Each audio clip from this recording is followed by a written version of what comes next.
Hi, Bruno Jr. here. Our podcast, Busting Addiction and Smiths, is sponsored by SafeHouseRehab.com. SafeHouse believes that traditional treatments fall short of the needs of clients who face the modern problems of addiction. Modern problems need modern solutions. Multiple addictions, multiple relapses, multiple triggers, and cheaper and more powerful street drugs set up unprecedented challenges facing treatment centers. What is needed is a more sophisticated approach, a better way forward. There are 3 reasons to choose our progressive modern treatment program. 1, a more sophisticated intake process. 2, technology proven to enhance recovery. And 3, the most robust aftercare program in our sector. To learn more, visit us at safehouserehab.com.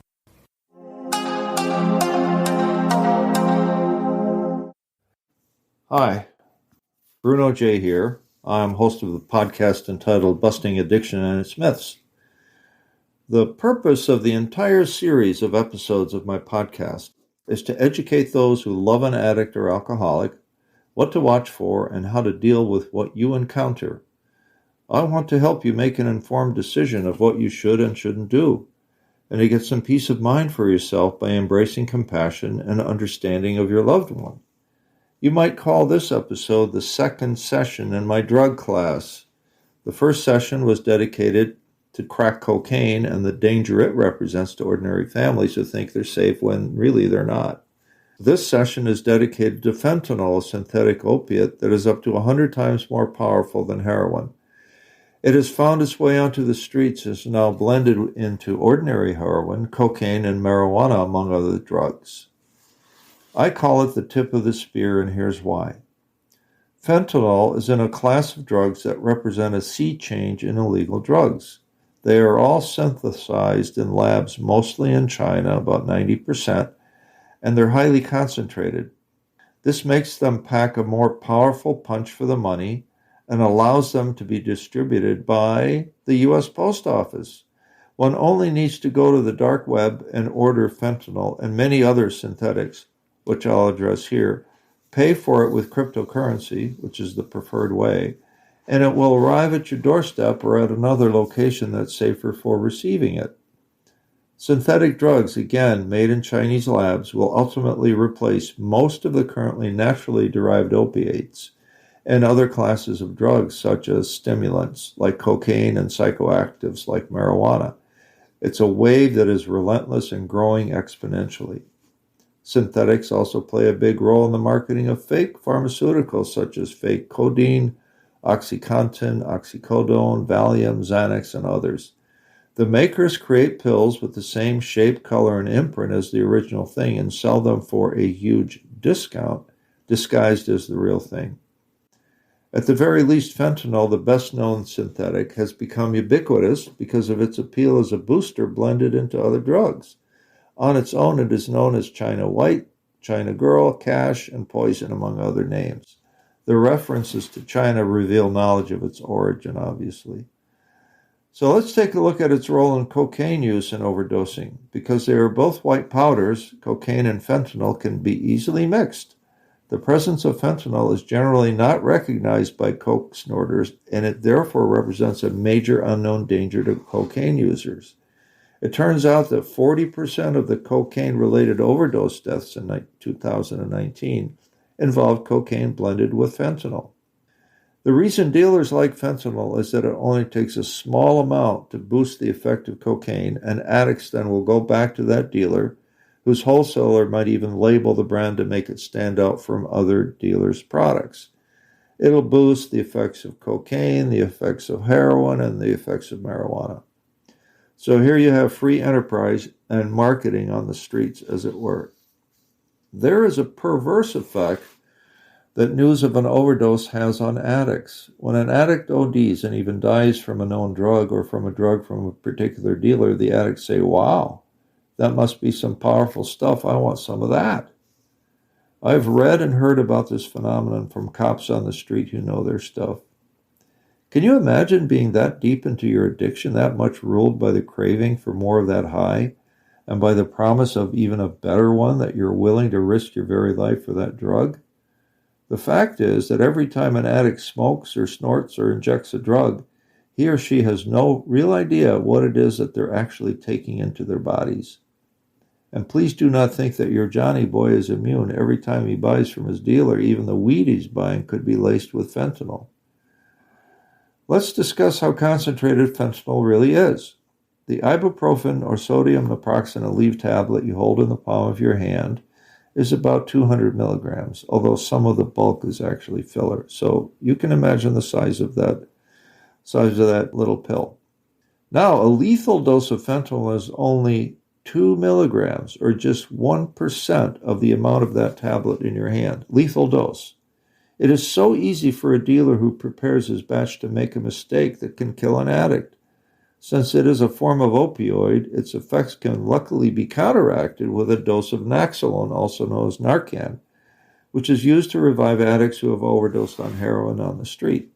But only if the addict is reached in time and if the OD is clearly identified as an overdose of heroin and or fentanyl. You can buy fentanyl pure on the street. It's amazing now. I ran into fentanyl just as I was being prepped for surgery a few years ago.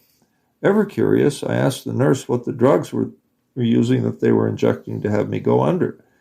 She just said, look at that label on your wrist where they have the medications listed by law. Sure enough, there's a tiny amount of fentanyl in a cocktail, like 10 micrograms, along with 2 other drugs that the anesthesiologist ordered. So as soon as I was back on my feet, I needed to satisfy my curiosity about the legitimate uses of the drug and how it made its way onto the street.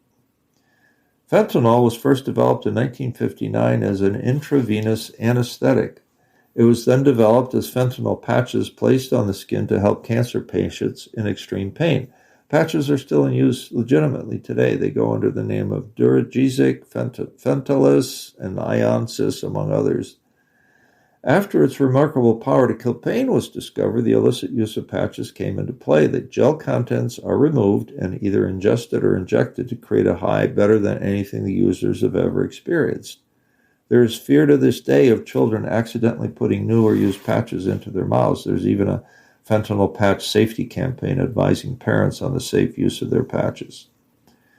Fentanyl belongs to the class of drugs known as NPS, or new psychoactive substances, also known as designer drugs. The Drug Enforcement Agency, the DEA, was greatly encouraged by the signing of the Federal Analog Act by President Ronald Reagan in 1986. This act was designed to prohibit the making and distribution of drugs that were, quote, substantially similar, close quote, to a Schedule I narcotic like heroin or cocaine and the like.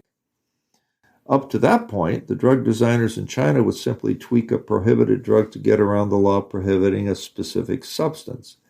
Now they supposedly couldn't get away with it, but the reality is that our reach into China is very limited, and China generally wants to protect its so-called pharmaceutical industry, which is huge. The fact is that synthetic drugs are constantly being tweaked to make them more potent, more concentrated, and less detectable, therefore more transportable. Beyond fentanyl itself, by far the most widely available synthetic drug, the list of synthetics is long. Most are readily and cheaply available when users seek them out. So the list includes the following. There's 4 classes. 1, synthetic marijuana known as K2, spice, and potpourri, and other names. It's sprayed onto dried leaves of plants, maybe oregano, is made to look good, like good old weed or pot. The active ingredients are synthetic cannabinoids, which mimic the effects of marijuana. It was sold legally in many states before marijuana itself was made legal in most states now in the U.S. Number 2, synthetic stimulants that mimic the effects of cocaine and deliver a high that is also distinctive in its own right. They include substances known as ecstasy, MDMA, Molly, and bath salts, among others. Number 3, then there's synthetic LSD. Known as N-bomb or smiles, it creates a surreal experience sought by hallucinogen users, whereas LSD is also a synthetic known as dilysergic acid, hence the name acid, has been around a long time. The newer synthetics offer yet another way to experience distorted reality, as I put it. Number 4, synthetic PCP. PCP is considered to be among the most dangerous drugs in the world of illicit substances, beyond crack cocaine and fentanyl. The synthetic variant mimics the mind-bending effects of PCP and reportedly amplifies the effects of the original version. Its effects include delusions, rage, paranoia, and psychotic breaks with reality, even worse than with meth. The bottom line is that the underground world is awash in synthetic substances that are continually being developed and tried and used by addicts or even occasional users looking for the next great high. So this demand will never recede. We'll also see ever more addicts presenting multiple addictions on top of this. Moreover, for example, a higher percentage of alcoholics are also using other substances beyond alcohol as well, and that trend is rising. So don't be surprised if your loved one, if Johnny, goes beyond just alcohol or another drug to which he is addicted. It is rare that I go to an AA meeting and don't hear, "Hi, I'm John and I'm an alcoholic and an addict." That's the case with me. That's how I introduce myself.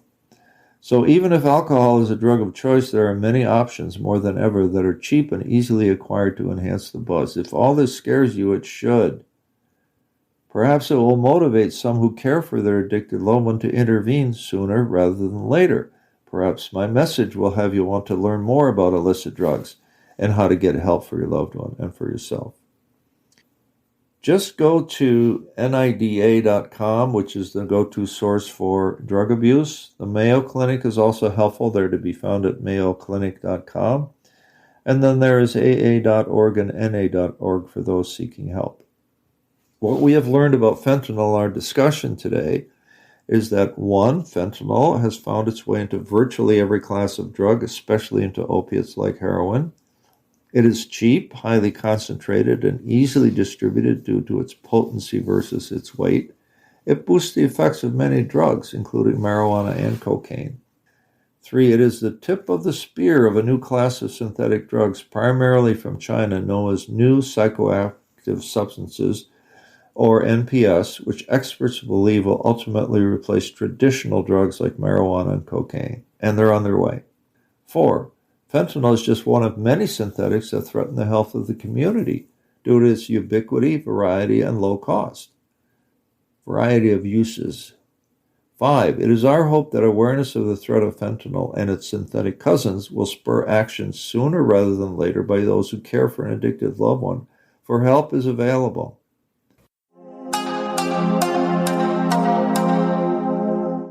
Our podcast is sponsored by SafeHouseRehab.com, a modern approach to recovery. To learn more, visit us at SafeHouseRehab.com.